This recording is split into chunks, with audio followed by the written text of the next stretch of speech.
Pirate First's PipeDream, the Cenote Chronicles, begins.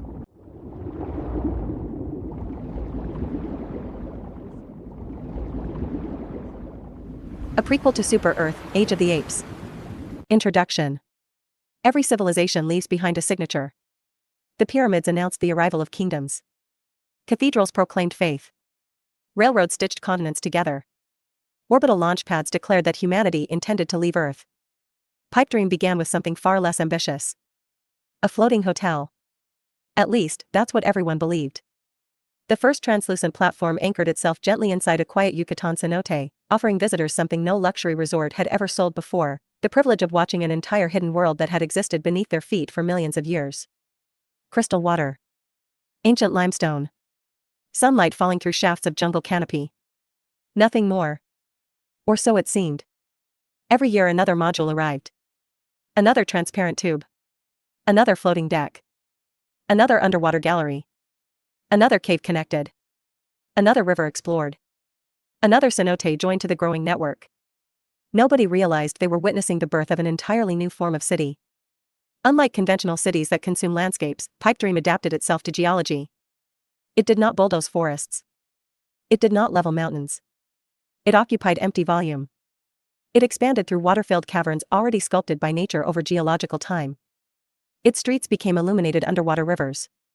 Its elevators became translucent shafts descending through flooded sinkholes. Its railways became quiet guideways suspended inside crystal tubes.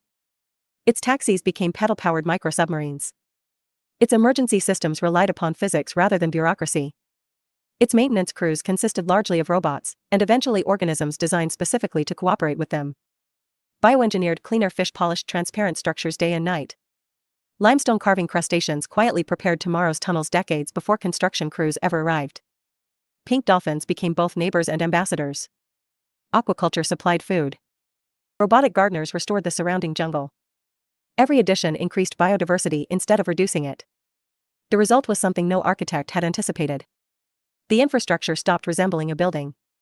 It began behaving like an ecosystem. PipeDream therefore represents the earliest successful experiment in what historians would later call living infrastructure.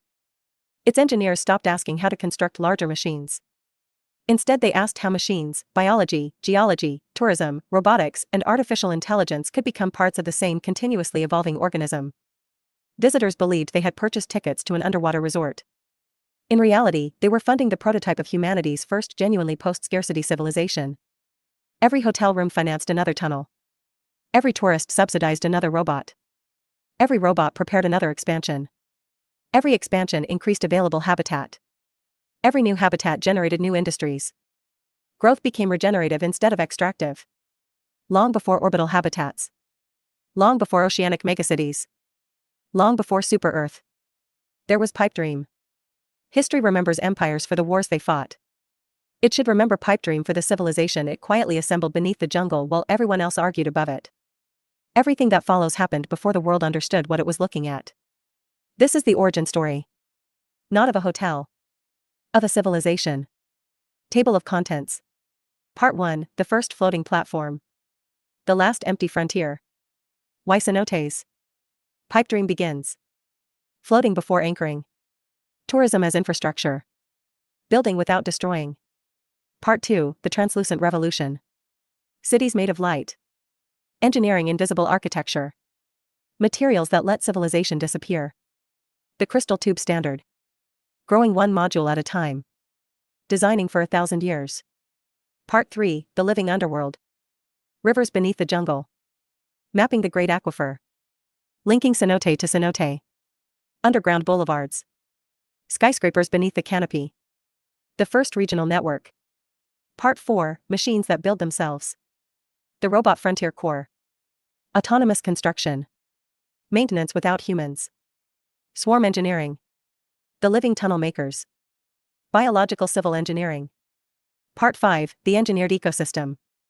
Cleaner fish. Limestone crustaceans. Pink dolphins. Aquaculture cities. Synthetic reefs.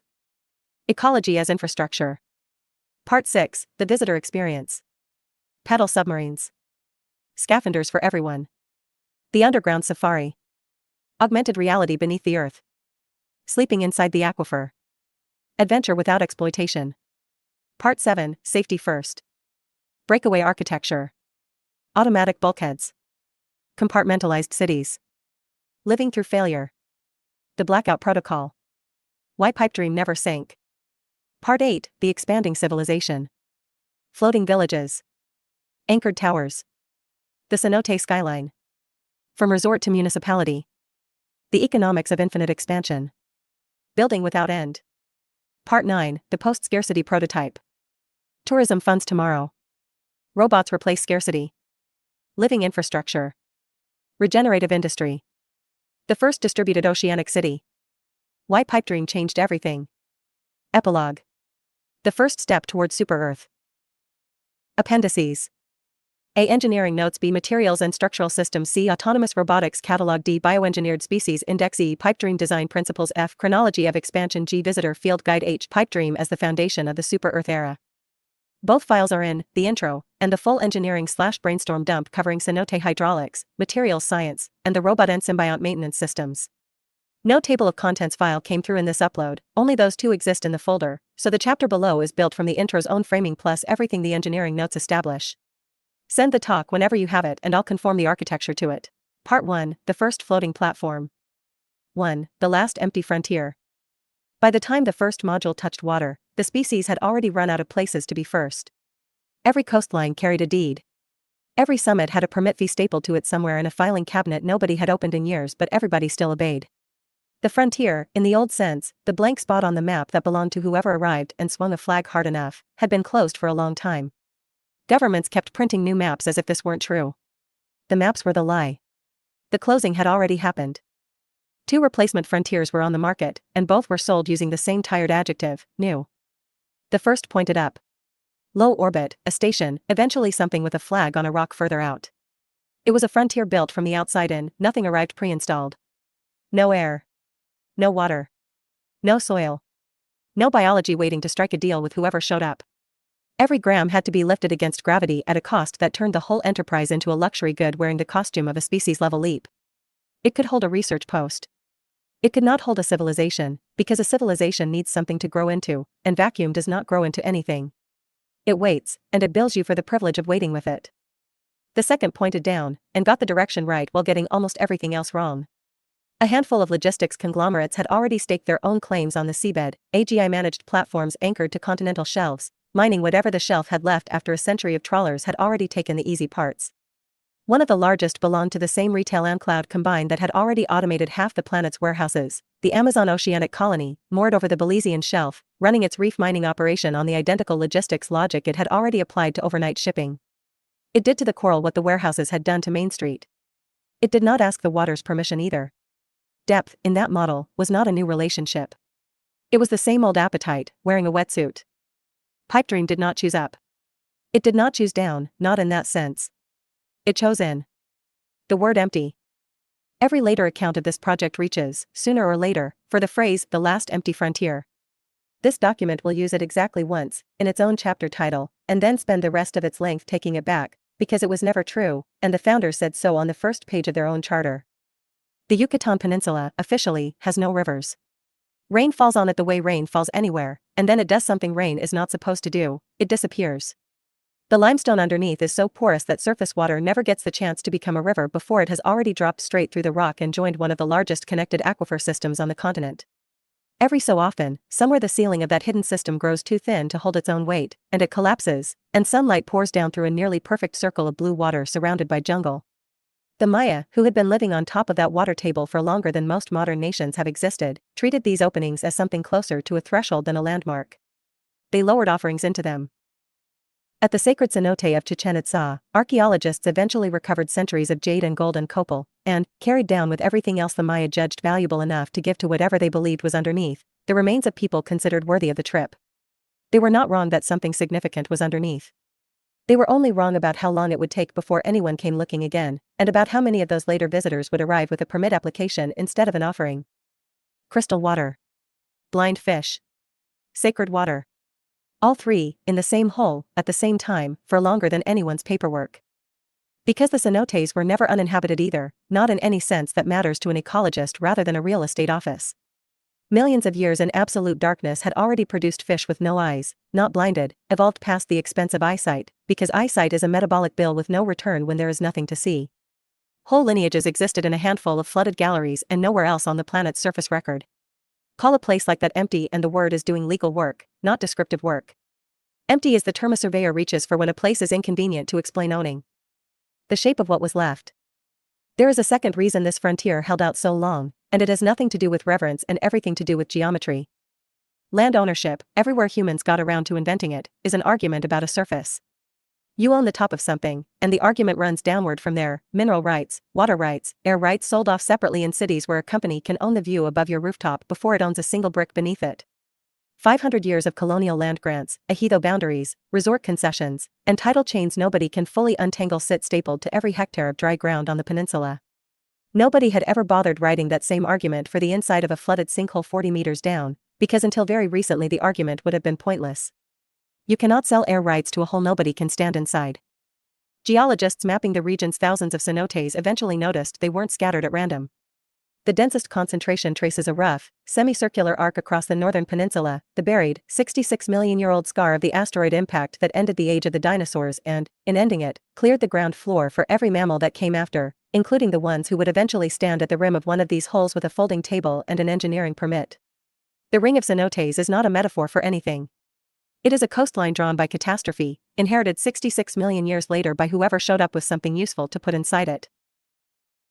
Threaded beneath that ring runs a network of flooded galleries that would, over the following decades, be joined into the longest connected underwater cave system ever mapped on the planet, hundreds of kilometers of passage, most of it never touched by a human hand, all of it already sculpted, for free, by 10 million years of rainwater doing geology's patient, unpaid work.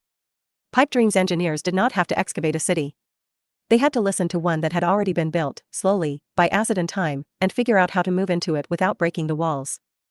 The first platform. So the first thing PipeDream ever lowered into water was not a claim. It was a question, floated at foot level. A single translucent raft, an acrylic upper shell bonded to a tougher polycarbonate hull, the only sane starting combination for a structure meant to be looked through rather than merely lived in, was towed to the side on a construction barge and allowed to fill its ballast tank slowly enough that it never really sank at all. It achieved neutral buoyancy instead, and hung there a few meters above the cenote floor, effectively weightless, waiting to find out whether the water would tolerate it before anyone dared make it permanent.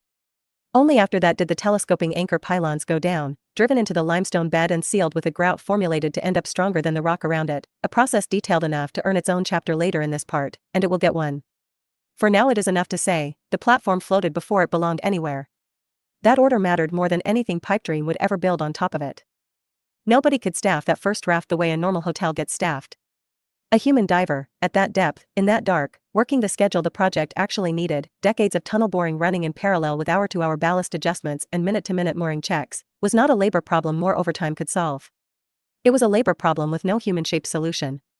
So before PipeDream had a marketing department, before it had sold a single night in a single room, it already had biologists on payroll, and it already had machines that did not sleep, and it already had, however crudely, something coordinating both of them across timescales no single person could hold in their head at once. A system tracking mooring tension and tunnel boring progress and an algae bloom on a window 3 galleries away, all at the same time, continuously.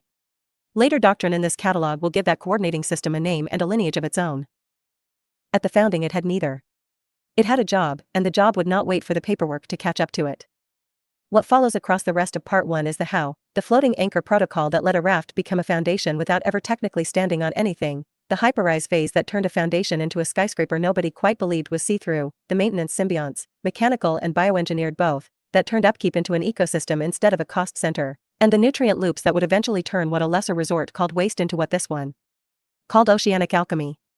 Chapter by chapter, one cenote's hotel got stitched to the next cenote's hotel until the distinction between the PipeDream and the region stopped meaning very much, until people simply started calling the whole growing thing Cenote City, and let PipeDream mean only the room you'd booked. None of that works, or matters, without the argument this chapter just made. Everything below the waterline was engineering. This chapter was the only part that had to be won as an argument first. Ask first. Build second. Never call it empty again. 2. The floating anchor protocol. A raft that cannot leave was never really asking. It was only pretending to, for as long as it took the grout to cure. Every later phase of this civilization's construction, the towers, the tube network, the regional mesh of cenote hubs eventually stitched together across 100 kilometers of flooded limestone, depends on a decision made correctly during a window of a few months at the very start, a period the engineers on file still call year zero. Get year zero wrong and there is no hyperrise to build later, because there is no foundation under it that the cenote agreed to keep. Get it right, and everything else in this part is just scaling a decision that already worked once. The problem year zero solves is not how do we build something underwater. Humans have been building things underwater, badly, for a century. The problem is narrower and stranger. How do you introduce a multi-ton structure into a 500-million-year-old hydrological system without that structure behaving like everything else humans have ever lowered into water, a fixed, unnegotiable fact the water has no choice but to accommodate? The founders' answer was to refuse the fixed part for as long as they possibly could. The raft that wasn't supposed to sink. The first module was never poured, welded, or bolted into permanence. It was floated in. Each founding raft paired a cast acrylic upper shell, chosen for the optical clarity guests would eventually pay for, against a tougher polycarbonate lower hull, chosen for the abuse anything entering a limestone cave system should expect on the way in, scrapes against unmapped ledges, the odd collision with a submerged root system, the general disrespect a cave shows anything that hasn't earned its place yet. Acrylic alone would have crazed against that kind of contact within a season. Polycarbonate alone would have yellowed under the UV load of an open, sunlit basin. Paired, hull to shell, each material covered the job the other one was bad at. Inside that hull ran the actual mechanism of year zero, variable volume ballast tanks, filled not in one motion but across days, sometimes weeks, by pumps deliberately geared down to a crawl. A raft flooded too fast simply sinks, the way anything heavier than water sinks. Flooded slowly enough, it does something water was never supposed to let a hotel room do, it goes weightless. Neutral buoyancy isn't a metaphor here, it's the literal condition of a structure whose downward pull from gravity and upward push from displaced water have been tuned, tank by tank, to exact cancellation. The raft doesn't rest on the cenote floor and doesn't strain against the surface. It hangs, a few meters up, held in place by nothing but its own calibrated indecision. That indecision was the entire point. A structure in neutral buoyancy hasn't committed to staying. It can be towed back out on the same barge that brought it in, and for the length of the trial window, weeks, sometimes a full season, depending on the cenote, that option stayed open on purpose. Biologists monitored dissolved oxygen, halocline depth, whether the local cleaner fish population would approach the hull at all, turbidity after storms. None of it was decoration. Any reading drifting the wrong way during the trial window was grounds to flood the ballast the other direction and leave. The charter documents are explicit that this happened more than once, on cenotes whose names don't appear anywhere in this book, because the whole point of naming the successes is that the failures left without leaving a mark. The pylon does the asking. Only after a raft survived its trial window did the second mechanism engage, the creeping anchor pylon. Telescoping shafts, 316L stainless in the milder galleries, marine-grade Inconel superalloy in the anoxic ones, where hydrogen sulfide eats cheaper steel for breakfast, extended downward from the raft's underside toward the limestone floor. These were never simple weights. Each pylon carried its own drill head at the tip and its own hydraulic ram behind it, and once the buoyancy trial cleared, the ram drove the head into the karst bed under enough force to seat it and not 1 newton more, a distinction the drill's own pressure sensors were tuned to enforce automatically, because a human 300 meters up a transit shaft reacts too slowly to a shearing limestone shelf to be trusted with that call.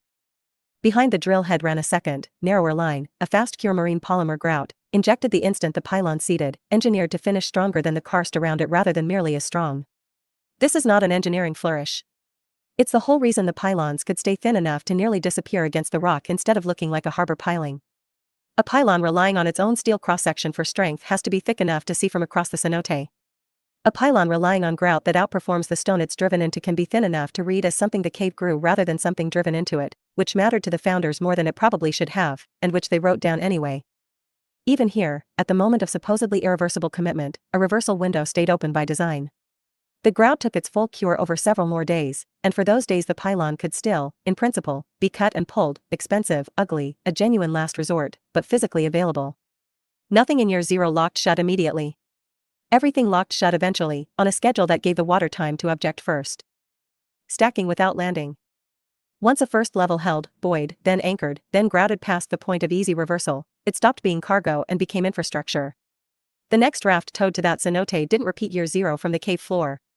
It floated instead atop the level already anchored, using it as its own construction dock, its own ballast schedule tuned against a site that had already proven it would hold rather than against raw limestone. Level 2's trial window ran shorter than Level 1's, because Level 1 had already answered most of the water's objections. Level 3's ran shorter again. This is the actual mechanism behind a claim this book's own intro makes almost in passing, that every edition increased the pace of everything after it, and it's worth being explicit about why. Each successful level wasn't just more square footage. It was a completed experiment the next level got to build its assumptions on top of, the same way any body of knowledge compounds once its first hard-won result stops needing to be reproven. This is also, not incidentally, the point where the operation outgrew the methods that built it.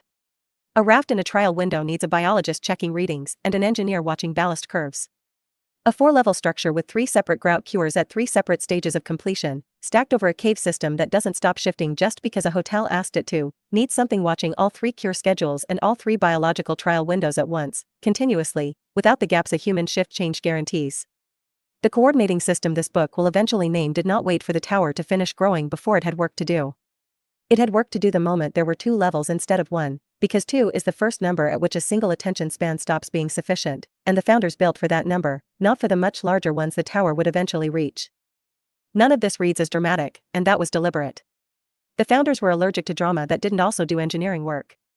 A structure that survives entirely on trial windows, reversal periods, and grout that quietly outperforms the rock around it does not generate a good launch photo. What it generates, level by level, cenote by cenote, is a tower nobody can point to a single irreversible decision on, only a long chain of small, monitored, individually reversible ones that happened, in retrospect, to add up to a skyscraper. That chain is the previous chapter's argument, in load-bearing form. Asking first was never a slogan here. It was a procurement schedule. The next chapter takes that same chain upward, past the point where a stacked raft stops behaving like a raft at all and starts behaving like the thing everyone eventually just called a tower, the hyperrise, and the columns, beams, and light relay systems that let something built almost entirely from clear material hold up its own weight without looking like it's trying to. No level of this tower was ever asked to trust the level below it. It was asked to prove it first. Nothing here rests on faith. It rests on cured grout, and cured grout does not lie. Thanks for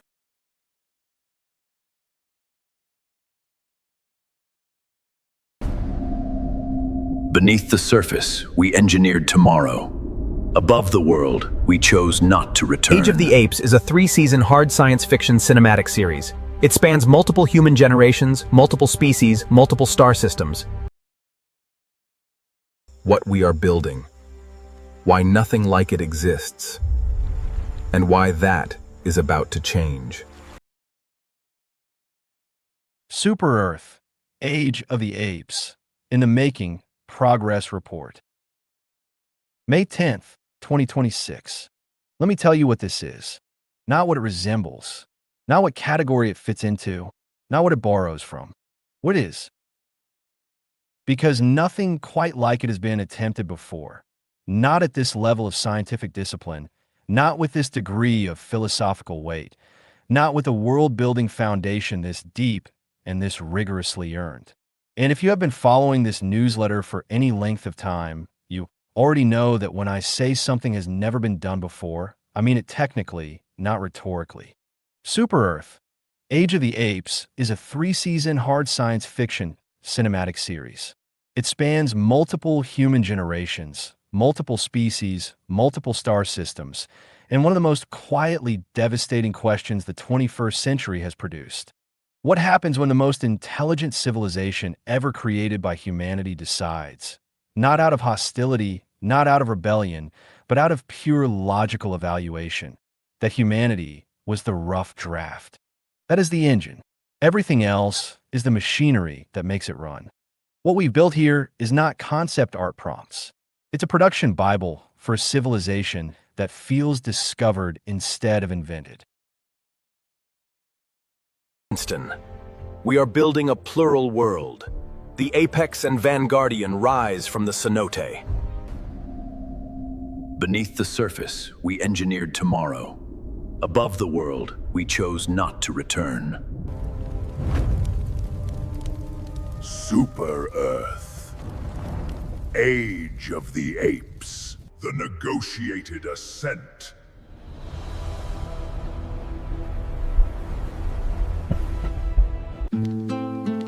Yeah. No gas fees in the ink, baby. No chain, still unbreakable. Pirate signal. Print it. Paper over pixels, I can hold my position. Sign, price, split, yeah, that's real permission. QR in the corner, that's the portal ignition. Not a print, it's a claim, call it MP Vision. Paper over pixels, weight in my hands. No server can kill what the ink understands. You minted a maybe, I'm issuing plans. You got a receipt, you got terms in the brand. They sold you a link, set down the illusion. JPay dreams on a blockchain, confusion. While I got hacked, now who you suing? Ownership ghosted, platforms dissolving. I'm off that vapor, I deal in matter. Ink hit paper, now it hit matter. Ink hit paper, now it hits harder. Signature cuts through noise and chatter. This artifact talks, your token just flatter. This artifact talks, your token just flatter. URL tied, but the object's the anchor. Price on the back like a sanction and transfer. Percentage locked, I don't answer to bankers. This is a ledger leaf carved by the author. Paper over pixels, I can hold my position. Sign, price, split, yeah, that's real permission. QR in the corner, that's the portal ignition. Not a print, it's a claim, call it MP Vision.